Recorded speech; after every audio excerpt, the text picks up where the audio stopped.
to the rest of us, it's pretty obvious what's going on. And to make it even clearer, Robert Mueller just hired a new prosecutor the other day, once again, another Hillary donor. There doesn't seem to be a single Republican on Robert Mueller's staff. In an evenly divided country, what are the odds of that?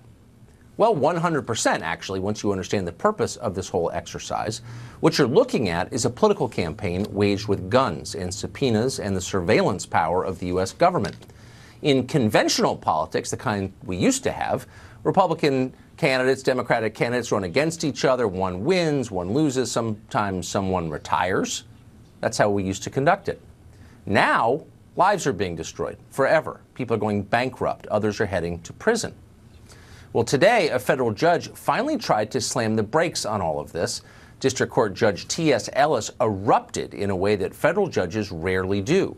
He accused Mueller and his team of granting themselves, quote, unfettered power to wage politics rather than a legitimate criminal investigation. Quote, you don't really care about Paul Manafort's bank fraud, the judge said. You really care about what information Mr. Manafort can give you to lead to Mr. Trump and an impeachment or whatever. It was a shocking moment precisely because what he said was entirely true. And yet somehow the Mueller investigation continues tonight, leaving lives in its wake. Mueller's latest target, according to recent news reports, is longtime Republican political consultant Roger Stone. Roger Stone joins us right now. Roger, thanks for coming on. So, according to NBC, and I want to read you a quote I know you're familiar with, you are, quote, one of the top subjects of the investigation into potential collusion between Moscow and the Trump campaign. NBC says Robert Mueller is, quote, focusing intensely on you. What about you has triggered the scrutiny of Mueller? What crime is he suggesting you committed? Well, Tucker, perhaps it's my advocacy of the election of Donald Trump and my 40-year friendship for him and my role in advocating and working for his election. I like to call this the Russian collusion delusion. So far, he has turned up no evidence of collusion by the Russian state. I certainly am not involved in any conspiracy or coordination or collusion with the Russian state. I think this is a fairy tale, a left-wing conspiracy theory that is the basis for a rogue operation to undo the results of the last election. But meanwhile, it's an actual active criminal investigation. And according to NBC, the CNBC story, Mueller is looking at you because of your longtime friendship, it suggests, with Rick Gates, who was the associate of Paul Manafort, who was indicted and pled to a number of felonies. It said he was an intern in an office that you had 30 years ago and that you had repeated contact with him. It didn't say about what. To what extent is that true? Well, our longtime relationship, I think the first time I met him was in 2016. I don't believe he worked at Black, Manafort and Stone back in the 80s. He evidently was an intern in the successor firm after I left. The CNBC story specifically says that the special counsel is focused on our dinners with an S. I only know of one dinner attended by many, the purpose of which was to discuss the apportionment of the New York delegates to the Republican National Convention to try to make sure there were a few Trump supporters on the delegation after Donald Trump swept the New York primary. They're also, according to CNBC, focusing on my meetings with Mr. Gates at Trump Tower, at which there were absolutely none. This whole thing is based on conjecture, speculation, supposition, but no facts. My contacts with Rick Gates during the campaign were minimal and innocuous. I hate to say this, but I think the source for this CNBC story, I think they got bullshiffed, as some Republicans now say. Well, speaking of Congressman Adam Schiff, the ranking member on the House Intelligence Committee, he said before the Congress, and his remarks were echoed by Hillary Clinton, that you knew ahead of time that Hillary campaign chairman John Podesta's Gmail account had been hacked by the Russians and its contents were going to become public. Did you know that? How did you know that, if so? And why would he say that?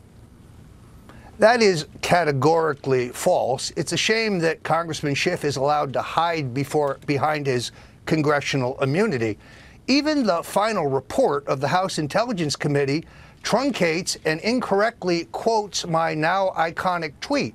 I said, "The Podestas," referring to both John and Tony's, "time in the barrel will come," referring to entirely public information published in the Panama Papers early in 2016 that exposed their shady business dealings in Russia. Context: Paul Manafort's business dealings in the Ukraine were being fed to the media at the time. I thought it only fair that the facts regarding the Podestas come forward. Nowhere did I say that his email would be hacked. I had no advanced knowledge of that hack. Just while we're on it, to be clear, I never received any material from WikiLeaks or Assange. I never passed anything on to Donald Trump, and I never had any contact with the Russian state and received nothing from them, including allegedly hacked emails. As I said earlier, this is a left-wing conspiracy theory promulgated by people like Robbie Mook and others, Adam Schiff, surfer boy Eric Swalwell. They hide behind their congressional immunity and they run a campaign of smear, innuendo, and personal attack. But this isn't just a public relations campaign waged by members of Congress against Republicans. There's a criminal component to it. So news reports have said that you were the subject of a FISA warrant. In other words, the federal government was reading your email, tapping your phone, following you around, whatever, was surveilling you using our intel and law enforcement agencies. Do you believe that's true? Well, the New York Times reported on January 20th of 2017 that I was the subject of a FISA warrant. What their probable cause would be is hard to understand, other than my strong support for Donald Trump. I wish this were just a public relations value. I have the Project for Democracy, an Obama-blessed front, suing me in the District of Columbia. What's their claim? Oh, that I worked with the Russians to hack the DNC email and gave the information to WikiLeaks. They don't produce any evidence or proof. They produce a theory.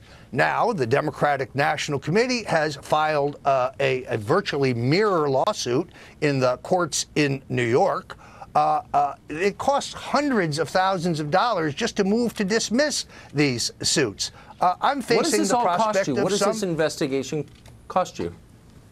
Well, between the House Intelligence Committee, the Project Democracy or Project for Democracy lawsuit, the early rumblings of the Senate Intelligence and Judiciary Committee, a lawsuit in Miami from a Chinaman named Miles Kwok, which is a total quack of Schiff, and the prospect now of a probe by Mr. Mueller into non-existent communications and machinations with Mr. Gates, I could be looking at legal fees of up to $1 million. Anybody who wants to help can go to stonedefensefund.com.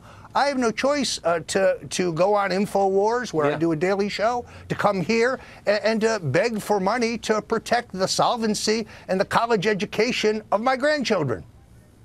You better be a Russian agent. I mean it. I hope you're a Russian agent. Otherwise, this really is a miscarriage and an assault on the civil liberties of all of us. And I wish the left agreed with me on that. Roger Stone, thank you. Tucker, thanks for having me. Tom Dupree is a former deputy